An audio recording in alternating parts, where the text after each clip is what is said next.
Bill ऐसा प्रदर्शित करता है, ऐसा आभासित करता है कि वो प्रो कॉरपोरेट है। जिस दिन उस बिल को ये प्रदर्शित कर दें कि ये प्रो किसान है, उस दिन किसान मान लेगा। और भाई हम तो मरने से डरते नहीं, मोदी ना सारा झूठ बोला। ये किसान तो छाती खोल के अपनी पीड़ा कहने आया हुआ है। इसको हम ये कैसे कह सकते हैं कि खालिस्तानी आंदोलन है। 1969 में बीकेडी बनी थी, वो चौधरी चरण सिंह जमीन से जुड़े हुए नेता थे। आज कोई ऐसा व्यक्ति नहीं है जो किसान की बात हित में कर लिया। लोकसभा के अंदर, राज्यसभा में बिल रात्रि में पास कराने की जरूरत थी। किसान से सहयोग तो, किसान से केवल सुझाव तो ले लेते। लाइव टीवी, सच सबसे आगे। नमस्कार, आप देख रहे हैं द लाइव टीवी और मैं आपके साथ जुनेद अंसारी। और जैसे कि किसान आंदोलन में जो है प्रशासनिक अधिकारी भी जुड़ रहे हैं, कई लोग जो इस्तीफा दे चुके हैं वो भी, जो पूर्व रह चुके हैं वो भी। और आज जो है गाजीपुर बॉर्डर पर जो है पूर्व कमिश्नर एस.के. वर्मा जी पहुंचे हैं। सर, बहुत बहुत स्वागत है आपका द लाइव टीवी में। धन्यवाद बहुत बहुत आपका जी, कुछ लोग जैसे आप कमिश्नर रह चुके हैं, जैसे कि लोग बता रहे हैं कि खालिस्तानी, पाकिस्तानी, चाइना और पाकिस्तान का हाथ है, पैसा है, तो कैसे देखते हैं आप जब प्रशासनिक अधिकारी रह चुका और यहाँ पहुँचे? मैं इस चीज़ को बिल्कुल नहीं मानता। ये किसान की पीड़ा है और किसान अपनी पीड़ा को व्यक्त करने के लिए यहाँ पे आया हुआ है। अपना घर बार छोड़ के अपने बच्चों के साथ अगर कोई यहाँ बैठा है, वो खालिस्तानी आंदोलन के लिए नहीं बैठा है। खालिस्तानी तो छुप के काम करने वाले लोग थे। खालिस्तानी कभी सामने आके उन्होंने वो नहीं किया था। नक्सलाइट भी छुप के ही काम करता है। ये किसान तो छाती खोल के अपनी पीड़ा कहने आया हुआ है। इसको हम ये कैसे कह सकते हैं कि खालिस्तानी आंदोलन है। आज काफ़ी समय हो गया, ठंड, कराड़े की ठंड पड़ रही है और लगभग शायद 18 से 19 दिन हो चुके हैं, लेकिन सरकार वार्ता करती है, फिर समझाती है, फिर वार्ता करती है, फिर समझाती है। सरकार है। उन्होंने काफ़ी विचार विमर्श के बाद ही कोई चीज़ लाई होगी, मेरा ये मानना है। और लाने से पहले अगर किसान संगठनों से बात कर लेते तो शायद आज ये स्थिति ना होती। आप तो बहुत रहे होंगे सरकार के बीच में, प्रशासन में, क्या लगता है क्या कारण हो सकता है जो सरकार सुन नहीं रही है? अब एक बार सरकार कोई काम कर देती है ना, उससे पीछे हटने में उसको ये दिक्कत रहती है कि भविष्य में फिर हम कुछ भी लाएंगे तो उसका कहीं ना कहीं कोई विरोध हो जाएगा। तो एक ये रहता है दिमाग में कि भाई किसी भी गुट के या किसी भी मतलब कम्युनिटी के दबाव में आके अगर हम बिल वापस करेंगे तो वो आगे के लिए एक उदाहरण ना बन जाए। तो ये संकोच मेरा बिल्कुल अपना स्पष्ट मानना है कि कोशिश कोई कर रहा होगा इस आंदोलन को तोड़ने की या आंदोलन को बदनाम करने की कोशिश कुछ लोग कर रहे हैं। लेकिन अभी तक मैं 2-3 मतलब इस तरह के उसमें जा चुका हूँ। टिकरी बॉर्डर भी गया था, यहाँ पे भी देखा। मेरा अपना अनुभव ये कहता है कि आप वास्तव में किसान अपनी पीड़ा को व्यक्त करने के लिए आए। अच्छा, कई लोगों जैसे जो सत्ताधारी पार्टी है, उनके कई नेताओं का कहना है कि किसानों को ये बिल समझ में नहीं आया। तो आप तो बहुत पढ़े लिखे हैं, क्या लगता है? 2 चीज़ें हैं साहब। बिल को मैंने खुद पढ़ा है और बिल ऐसा प्रदर्शित करता है, ऐसा आभासित करता है कि वो प्रो कॉरपोरेट है। जिस दिन उस बिल को ये प्रदर्शित कर दें कि ये प्रो किसान है, उस दिन किसान मान लेगा। तो कैसे हो सकता है, क्या लगता है? अब उसमें या तो संशोधन करें और उसके मूलभूत भावना को बदलना होगा। किसान जिस चीज़ को मांग ही नहीं रहा, वो आप उसको क्यों देना चाहते हैं? मेरा ये मानना है। जी, क्या कहते हैं आप? मैं ये कह रहा हूँ जी, 1969 में बीकेडी बनी थी, वो चौधरी चरण सिंह जमीन से जुड़े हुए नेता थे।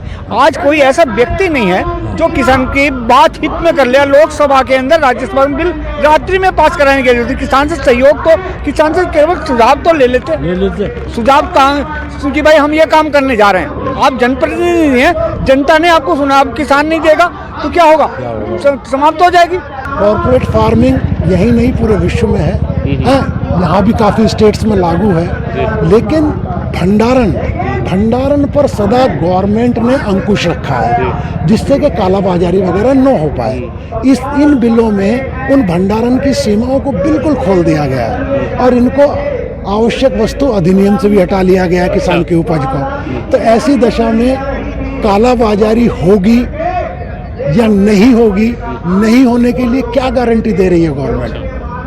कोई चीज़ अगर मेरे जेब में पैसे हैं, मैंने बहुत अच्छे से उसको प्रोक्योर कर लिया, तो जब उसकी स्कैरिसिटी हो जाएगी तो मैं तो अपने भाव पे बेचूंगा।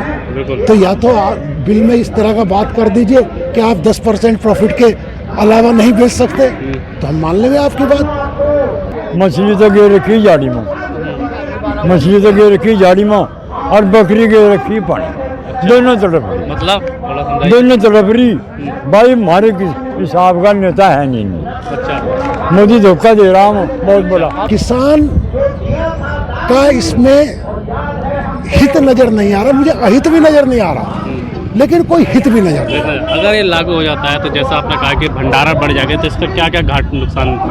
नुकसान ये होगा कि अगर आपको जो गेहूं अभी खुले बाजार में 20 रुपए किलो मिल रहा है, वो अगर मैंने पूरा भंडारण कर लिया 50% और आपको एज रिपोर्टर वहाँ ज़रूरत पड़ी घर के लिए गेहूं की, तो आप किस भाव मिलेगा आपको? अगर मेरे पास ही 50% भंडारण है तो मैं तो अपनी कीमत पे दूंगा, हो सकता है 40 में दूं, हो सकता है 50 में दूं। तो उसी को मैं कह रहा हूँ कि अगर इसी बिल में ये व्यवस्था कर दी जाए कि आप जिस भाव आपने खरीदा है 10% उसमें हैंडलिंग लगा लीजिए, 10% प्रॉफिट लगा लीजिए, उससे 20% से ज़्यादा पे नहीं बेचेगा कोई, तो उसी दिन ये बिल किसानों को भी स्वीकार होगा, आप जैसे पत्रकारों को भी स्वीकार होगा। ऐसा इस सरकार में जो लोग हैं कोई इसमें कृषि क्षेत्र से नहीं है। और दरअसल क्या है, ये अंडा नियम बने की सरकार है। जब सरमाएदारों की सरकार हो, जिस व्यक्ति ने 2014 के अंदर सारा पैसा लगाया हुआ, सोनीपत में भी उसने जमीन ले ली, अब सब छोटे छोटे किसान तो बिल्कुल समाप्त हो जाएंगे।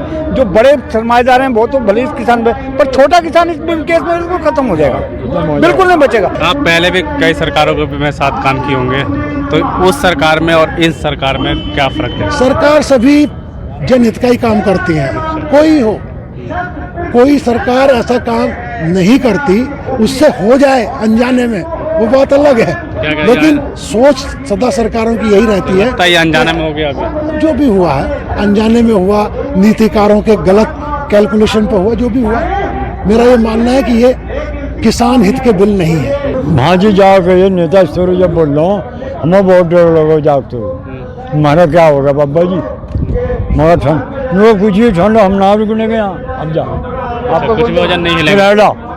केड़ा गाँव भोपा जाकर आंदोलन टिकैत का ना। हाँ, अरे भाई हम तो मरने से डरते नहीं।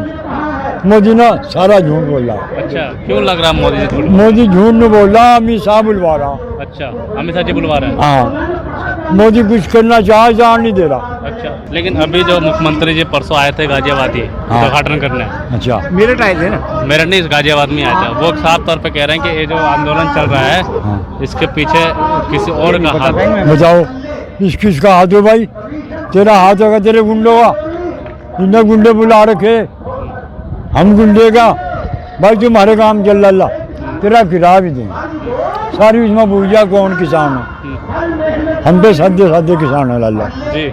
और भाई इतना पड़ेगी हमारी जमीन में लेंगे, हमें भगा रहे बहुत ये, और यहाँ से आज हम इनके चल देंगे अल्लाह। अच्छा, तेरे कहने चल देंगे। अच्छी उत्तर प्रदेश में 85 सीट हुआ करती थी, अब तो उत्तरांचल में 80 सीट के लोग जब हट जाएंगे तो कोई भी सरकार नहीं बनेगी।